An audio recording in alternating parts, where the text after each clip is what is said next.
Зноўку ўсіх вітаю. Зноўку на сувязі Мікіта. Сёння я знаходжуся у мясцінах майго дзяцінства у Асвеі. І перад вамі стаіць сядзіба, палац Гізанаў-Шадурскіх. Такі вялікі палац,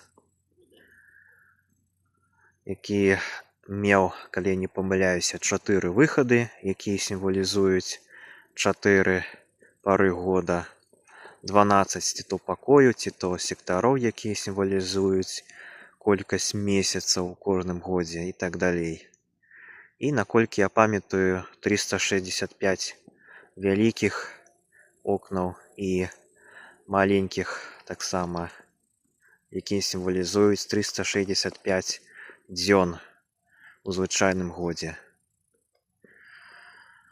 Ну і вось тут яшчэ такі парк, вялікі. А на гэтым полі, можа, гадоў 15 ці 20 таму яшчэ гулялі ў футбол. Сёння проста месца для адпачынку. Раней, я памятаю, тут ставілі яшчэ сцэну, і на гэтай сцэне ладзілі канцэрты у часе розных мерапрыемстваў, калі былі нейкія святы. А што ось так будзеце ў Асвеі, абавязкова заязджайце сюды у парк.